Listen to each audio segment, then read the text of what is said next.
भीलिनी परम तपस्वनी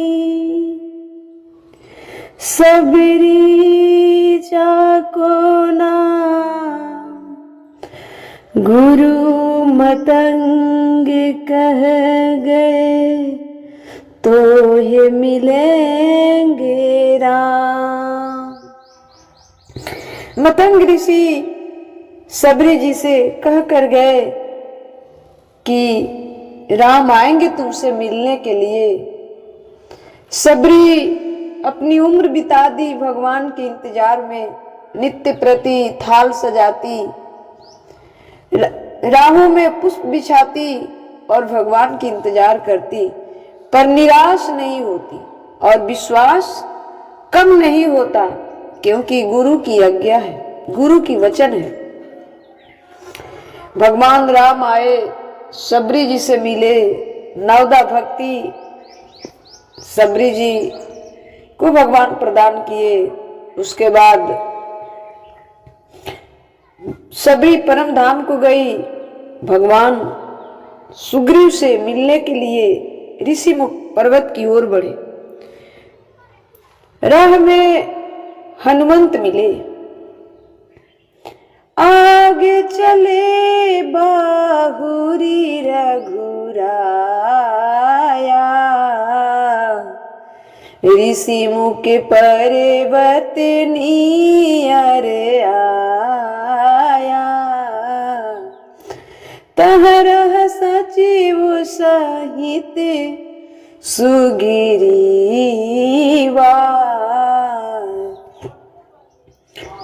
आगे चले तो ऋषिमुख पर्वत नजर आया। उस पर्वत पर देखा, सुग्रीव को खबर लगी कि दो पुरुष धनुष बाण लेकर आ रहे हैं। सुग्रीव जी डर गए। सुग्रीव जी डर गए क्योंकि बाली से बहुत डरते हैं। हनुमान जी को भेजा, जाओ पता लगाओ कौन है। तब हनुमान जी ब्राह्मण बन के आए और पूछा, कठिन भूमि कोमल पद गामी, कठिन भूमि कोमल पद गामी, कवन हेतु विचरहूं वन स्वामी। कठिन भूमि कोमल पद गामी, कवन हेतु विचरहूं वन स्वामी। मृदुल मनोहर सुंदर गाता, सहते दुसह बन आपत बाता, कि तुम तीनी देव महको, नर नारायण की तुम दो।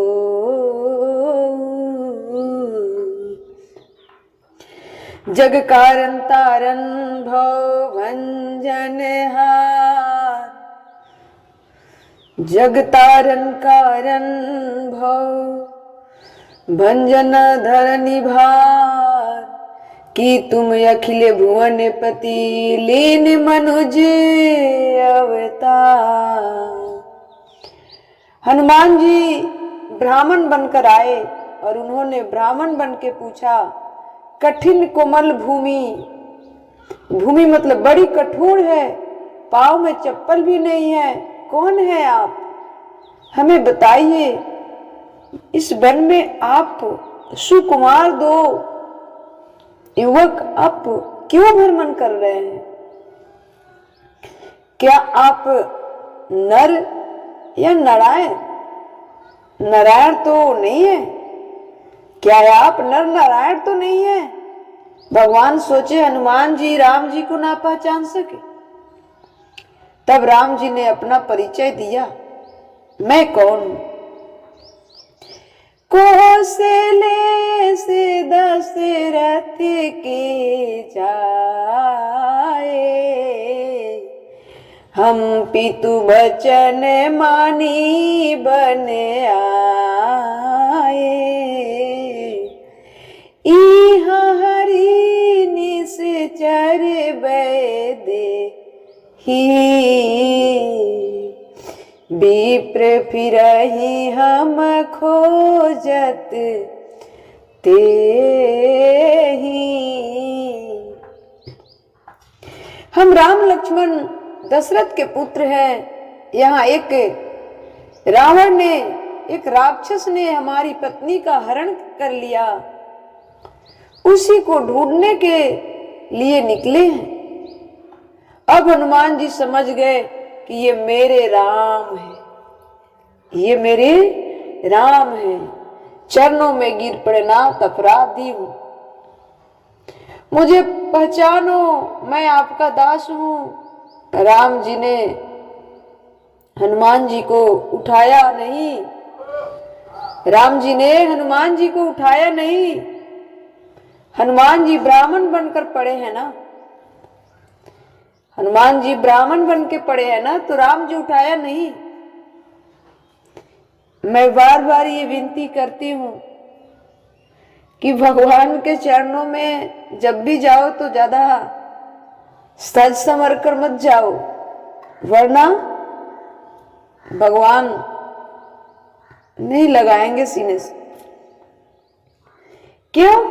क्योंकि भगवान ने जो रूप बनाया है ना, वो उसी रूप में अपने भक्तों को देखना चाहते हैं, उसी रूप में अपने भक्तों को पसंद करते हैं। ज्यादा बन ठन कर जाओगे तो पड़े रहोगे, क्योंकि भगवान का बनाया हुआ हम सब मूर्ति हैं।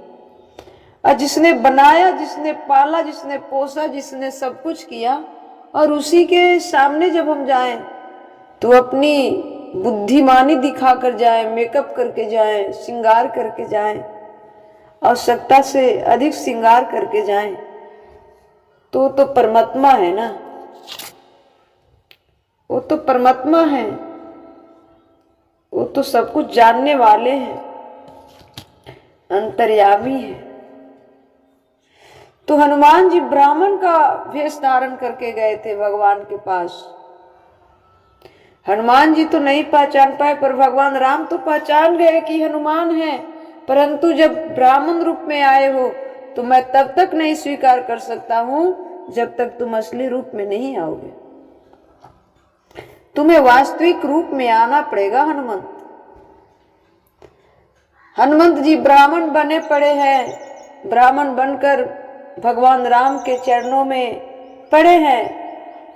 ब्राह्मण बने हैं ना, भगवान उठा नहीं रहे हैं।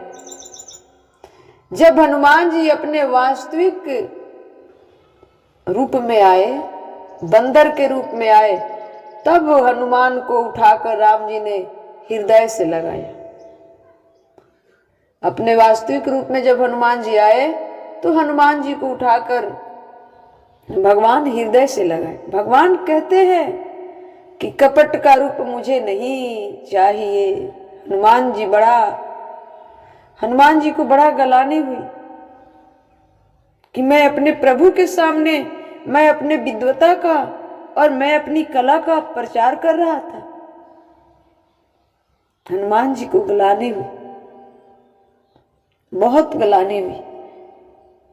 हनुमान जी बार बार माफी मांग रहे हैं कि प्रभु हमें पहचानने में देर हो गई, हम तो वानर जाति के तुच्छ हैं, पर आप तो प्रभु है ना, आप अंतर्यामी है ना, आप मुझे पहचानने में देर क्यों की, आप मुझे क्यों नहीं पहचाना।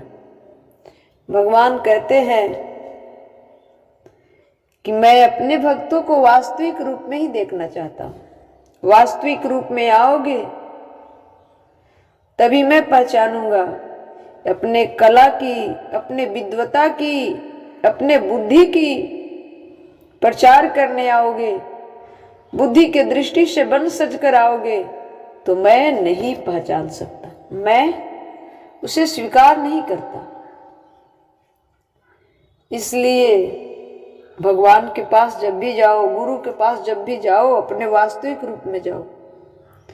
गुरु और भगवान में खास अंतर नहीं होती है। खास अंतर नहीं होती है। परमात्मा के रूप में ही गुरु मिलते हैं, ठीक है। और आपके गुरु हो चाहे कोई भी संत हो, जो सत्य है वो तो मान लीजिए कि हम आप कोई कहीं देते हैं कि ऐसे इसने किया वो किया। अब मैं ये भी नहीं कहती कि संत के रूप में सब कोई वास्तविक संत है, असली संत है, मैं नहीं कह सकती। संत के रूप में भी छल कपट है, उस भेष में भी काम वासना की पूर्ति है। पर मैं ये एक बात कहना चाहूंगी कि नकली नोट तब बना जब असली नोट है। असली असली असली नोट ना होता तो नकली बनता कहां से। तो जो वास्तविक संत हैं वो संत हैं। इस धरती पर ऐसा कोई पाप नहीं है जो तुम्हारे पुण्य को नष्ट कर दे। इस धरती पर कोई ऐसा पाप नहीं है जो तुम्हारे पुण्य के नष्ट कर दे। कोई भी पाप कीजिएगा, पाप की जगह पाप और पुण्य की जगह पुण्य। पाप की जगह पाप रहेगा और पुण्य की जगह पुण्य रहेगा। परंतु साधु संतों का अपमान हो जाएगा। संतों के प्रति चाहे मानसिक मतलब कौनो मानसिक दोष हो जाए, चाहे मुख से निकल जाए, आपके प्रति जब संतों के प्रति कोई दोष हो जाएगा तो आपका पुण्य नष्ट होने में 1 सेकेंड का भी समय नहीं लगेगा। 1 सेकेंड का भी समय नहीं लगता जब संत का अपमान होता है। इसलिए बचिए, इस सबों से बचिए। हर जीव में परमात्मा है, हर जीव में परमात्मा है। कुत्ता से लेकर बिल्ली, गाय, भैंस, जितनी जीव है आज प्राकृतिक में, सब में परमात्मा समाया है। जितना परमात्मा आपके अंदर है उतना ही परमात्मा उसके अंदर है। लेकिन बात रही एक, रावण ब्राह्मण था। रावण क्या था? ब्राह्मण था, विद्वान भी था, पुजारी भी था। क्या उसके अंदर परमात्मा नहीं? वो दुष्ट आत्मा है। वो क्या है? दुष्ट आत्मा है। यदि कुत्ता है, कुत्ता अत्याचारी नहीं है, तो उसमें परमात्मा देखो। वो कन्हैया है, वो भगवान राम है उसके अंदर। परंतु जिसके पास अहंकार है उसके हृदय में राम नहीं, कृष्ण नहीं, दुष्ट आत्मा बैठा है। चाहे वो ब्राह्मण ही क्यों ना हो। ब्राह्मण है रावण, लेकिन उसके अंदर क्या है? दुष्ट आत्मा। और विभीषण जी भी उसी के घर के राक्षस कुल से ही है, उसके अंदर परमात्मा बैठा है। तो संतों की अवज्ञा, संतों की अपमान भूल कर भी ना करो। नहीं बनता है तो उनसे दूरी बना लो, क्या दिक्कत है।